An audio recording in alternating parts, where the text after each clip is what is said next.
Hey guys, it's Sam and welcome back to the BulbaSquad. So today I brought the whiteboard back at long last. I finally found a way to make it entertaining for you guys and not just be boring and monotonous. So today I'm showing you my personal system for trying to predict Pokemon investability. All right. Essentially, the biggest weakness of this system is you have to have first account info in order to know how to fill this out. Okay. Maybe eventually that'll change, but that's how it goes right now. And essentially, I created this system because I realized that in Pokemon, everyone is just going based off of concepts, ideas, philosophies, just what they feel. And I thought that's a really bad way to try and navigate the hobby because you're allowing this unnecessary level of risk. So I created the spider system after after some trial and error, and this is what I come into. This is the foundation for everything I do. This is the foundation for my reprint anticipation timeline. I'm working on a variant of this that allows me to work with singles, and I try to use this system in a way for vintage, but it's difficult for me to explain that at the moment. So, for proof that this works for you guys, this successfully predicted the evolution spike that was going to happen in October. So I know some of you are not going to believe me on that, but that's okay. I have a video called Pokemon 25th Anniversary Preparations. Really old one, not all that great.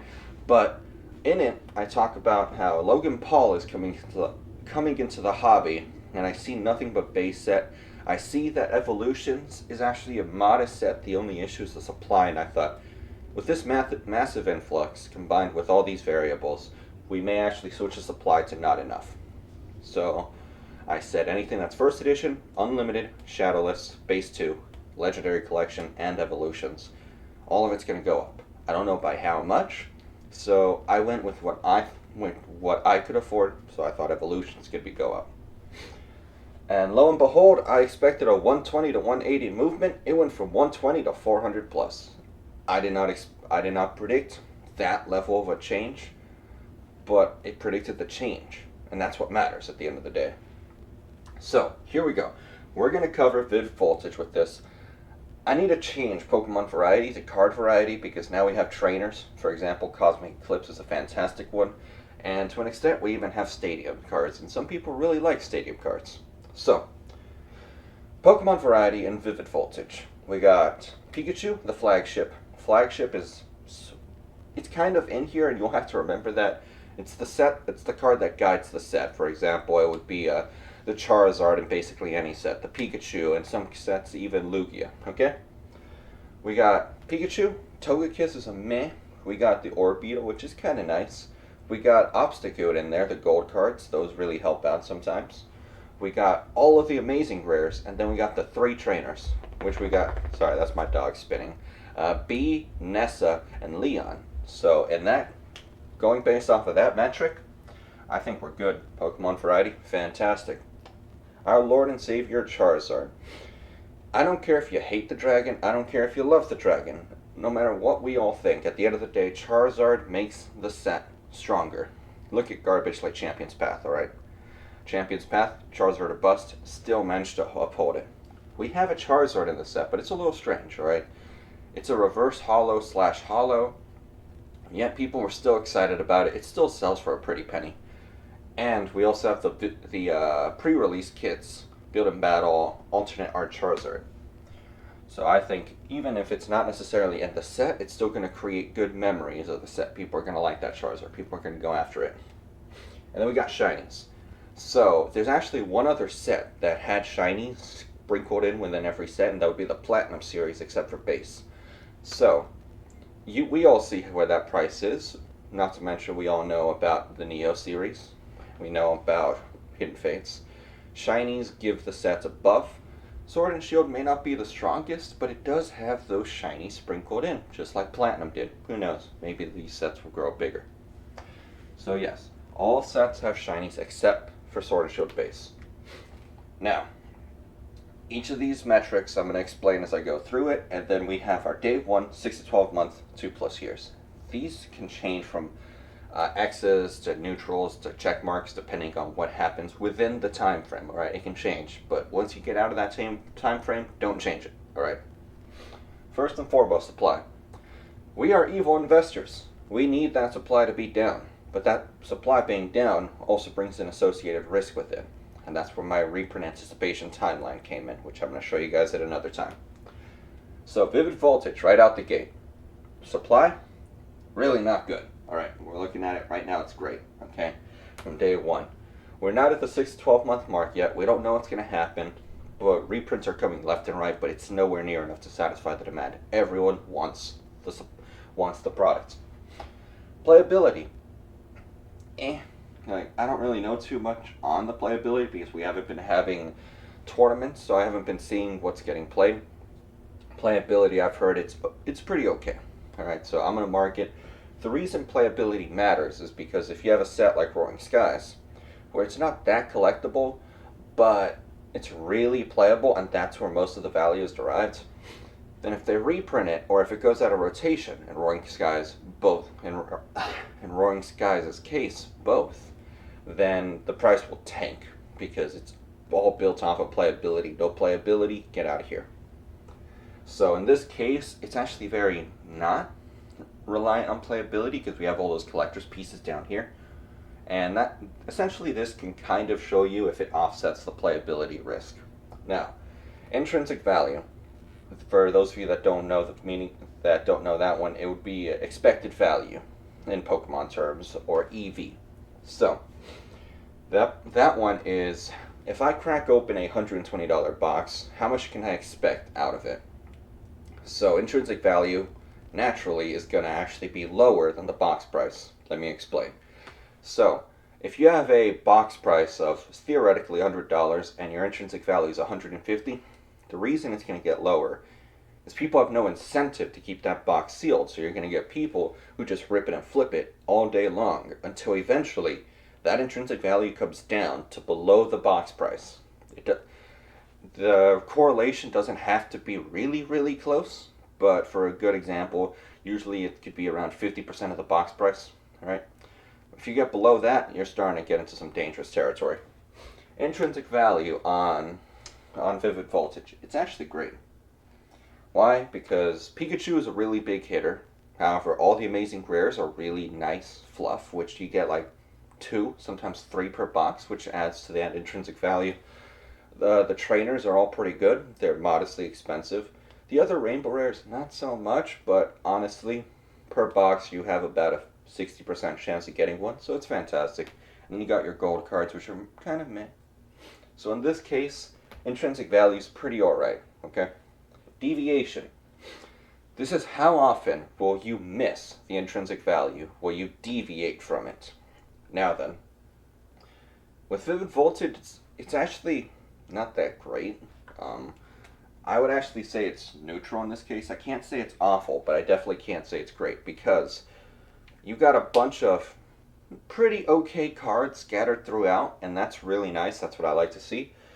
But you have one outlier, that Pikachu, $350 raw.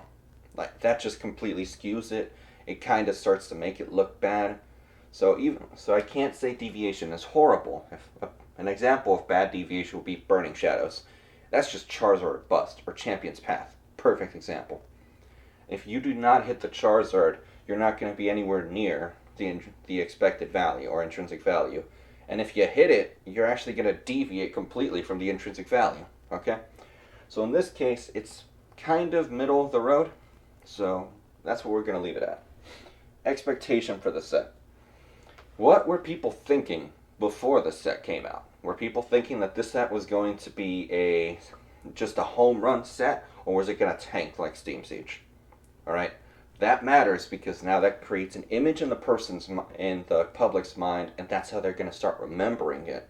Because people really could become fixated on the now, and that will keep going into the future. They will remember how they felt. Expectations. Oh my god, everyone loved this set. This can also have a negative effect. If everyone's on the same page, everyone thinks it's a great investment, it can hold a set back. There are some cases where this happens, so we have yet to see how this plays out, because Vivid Voltage is lots opening heavy, modestly playable, and people want to invest in it, and it's getting reprinted like crazy. So we don't know where that's going to go yet. And now reality. What actually happened whenever the set dropped? Did the set, did everyone buy it up like crazy? Was there not enough supply? Was it really playable? Was the intrinsic value? Where was it? How did people feel? With Vivid Voltage, people loved it. People absolutely love this set. People can't get enough of this set. It's great reality. Okay? This is what we can fill out so far. Looking at it right now, it looks great. However, here's the thing. We got things like Champion's Path out there that will disprove that even if you have a fantastic start, it can become really rough. Alright? So I'm going to quickly go over this because I want to keep y'all's attention, and I know that most people don't like to watch this point in time. Champion's Path. I'm going to start right now. Right away, Pokemon variety, non-existent. Charizard or bust. We all know that. The trainer art, why did they just throw trainers in there? Why did they just throw trainers in there? That just the rainbow rares. That was stupid. Charizard, yeah, we all love him. Shiny, yes, they hit it. Shiny Charizard. Supply, absolutely fantastic. There was nowhere near enough. We're now starting to get kind of close to the 6 to 12 month mark, so I'm just going to fill it in. But it's not concrete yet, okay? Keep that in mind. It's not concrete yet. Playability, absolutely none. Intrinsic value, and it's kind of alright because you can still get it MSRP because they're printing a lot of it. Deviation, absolutely awful because you hit the Charizard or you don't. That's it. Even if you hit it, you still deviate like crazy. Expectation, everyone was losing their frickin' minds over this set. For months, I saw the Timmies on every forum screaming from the hills that it would be the best set ever. Reality. Day one, people did love it. That's true. People loved it from day one. It was fantastic. It was a really nice experience. Now, again, remember, I'm filling this in prematurely just to show you guys how things can change. Supply. Supply is actually bad now. Go online. Look at Champion's Path ETBs. There was a point in time where they dipped down to like $55. Right now they're up, but that doesn't really make sense because I can now find them in stores more easily, so it's weird. And the set's going to keep getting made. Playability, again, still doesn't exist, so that doesn't... If playability doesn't exist, this category doesn't matter, okay? I guess it kind of does because it determines how much it opens, so keep that in mind. Intrinsic value. At this point, if you can't find it in stores and you have to open it online, the intrinsic value really isn't that good anymore because the Charizards are... It's kind of rough. It's like 1 in every 180 packs. It's still a lot. You have to pay for it. And the prices of the Charizard have dipped below $400. Okay. Where were they before? 700 plus. In some cases, 1,000. Now we see where they went. Deviation. Still completely awful. Except now you deviate less in the positive direction.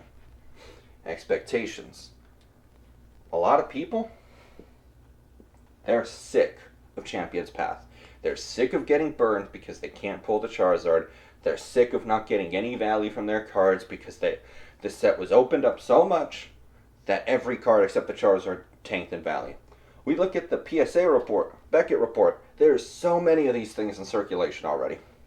Reality. It's really not that great. Alright?